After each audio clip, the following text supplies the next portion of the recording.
السلام علیکم ورحمۃ اللہ وبرکاتہ۔ محترم عزیزوں اور دوستوں، ہمارے مسلم سماج اور معاشرے میں بہت سے ایسی چیزیں ہیں جو غیر اسلامی ہیں اور اسلامی تہذیب سے ہٹ کر ہیں، اور وہ ہمارے مسلم سماج اور معاشرے میں آج تک چلی آ رہی ہیں، پھیلی ہوئی ہیں، اور ہمارے لوگ اس کو دین اور شریعت کا حصہ سمجھ کر اس پر عمل کرتے چلے آ رہے ہیں۔ انہی میں سے ایک چیز ہے، جب ہمارے یہاں کسی کا نکاح ہوتا ہے، کسی کی شادی ہوتی ہے، تو دلہا اور دلہن کو یہ سہرے کے اندر سجایا جاتا ہے۔ دلہا اور دلہن کے گلوں میں ہار پہنائے جاتے ہیں، اسی طرح دلہے کے ہاتھ میں کٹر اور چاقو دیا جاتا ہے، اس کے منہ کے اوپر ایک لیمبو لگایا جاتا ہے۔ نہ معلوم کیا عقیدہ ہے اور کب سے یہ چیز شروع ہو چکی ہے میرے عزیزوں اور دوستوں۔ اسی طرح جس کے یہاں نکاح اور شادی ہوتی ہے، وہ اپنے گھروں کے باہری دیوار کو یا اندر سے بھی اس طرح سے بیل بناتی ہیں، اور اس کو اس طرح سے لکیریں کھینچتے ہیں، چونے کے ذریعے سے بیل بنائی جاتی ہیں۔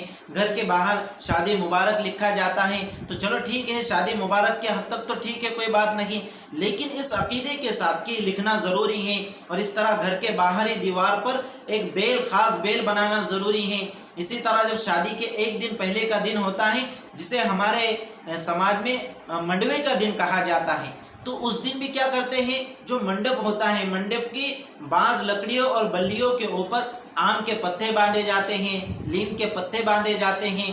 اسی طرح شادیوں کے موقع پر نئے مٹکے منگا کر اس مٹکے کو آم کے پتوں سے گول باندھا جاتا ہے۔ میرے عزیزوں، دوستوں اور بزرگوں اور بھائیوں اور بہنوں، میری آپ سے گزارش ہے کہ اس طرح کی حرکت اور اس طرح کا فعل ہرگز نہ کرے، اس طرح ہرگز نہ کرے، یہ بالکل غیر اسلامی ہے، یہ اسلامی تہذیب کا حصہ نہیں ہو سکتا۔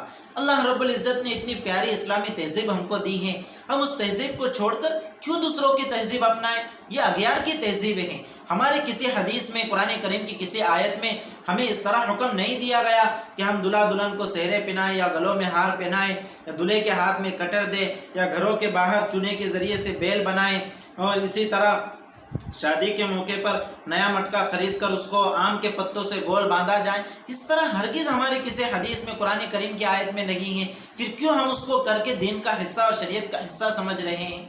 اگر آپ غور کرو گے تو یہ ساری چیزیں غیر اقوام سے ہمارے سماج میں آ گئی ہیں۔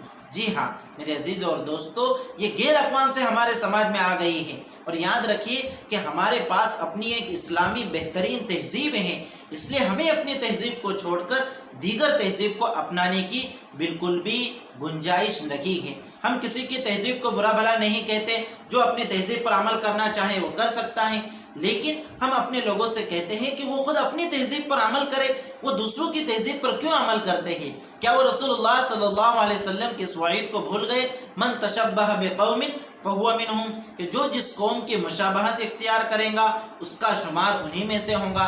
المرء مع من احب یوم القیامہ، جو جس سے محبت کرے گا قیامت کے دن وہ اسی کے ساتھ کھڑا ہوگا۔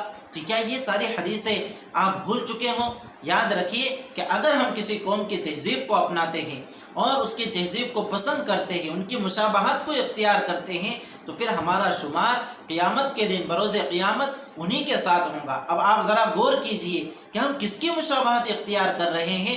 جب آپ غور کریں گے تو آپ خود اس چیز سے بچنے کی کوشش کریں گے۔ میری تمام ہی بھائی بہنوں سے گزارش ہے اور عاجزانہ درخواست ہے کہ وہ اس طرح سے نہ کرے اور اپنی اسلامی تہذیب کے دامن کو نہ چھوڑے، اپنے اسلامی تہذیب کے دامن کو مضبوطی سے تھام لے۔ اللہ رب العزت نے بہترین تہذیب دی ہے، ایسی تہذیب کہ میرے عزیزوں اور دوستوں، آج یورپ کنٹریز کے اندر بھی وہ اسلامی تہذیب کو اپنا کر دنیا کے اندر اپنا لوہا منوا رہے ہیں۔ جی ہاں، یورپ کنٹریز کا آج جو اتنا نام روشن ہوتا ہے، تو اگر آپ غور کرو گے تو آپ کو پتہ چلے گا کہ جتنی چیزوں میں ان کو عزت کی نگاہوں سے دیکھا جاتا ہے، انہوں نے وہ چیز اسلامی تہذیب سے لی ہے۔ جی ہاں میرے عزیزوں اور دوستوں، اس لیے اسلامی تہذیب کو نہ چھوڑے اور اغیار اور غیر اقوام کی تہذیب کو ہرگز نہ اپنائے۔ اللہ رب العزت سے دعا ہے کہ اللہ رب العزت ہمیں تا دم حیات اسلامی تہذیب کے ساتھ زندگی گزارنے کی، اسلامی عقائد کے ساتھ زندگی گزارنے کی توفیق عطا فرمائے۔ والسلام علیکم ورحمۃ اللہ وبرکاتہ۔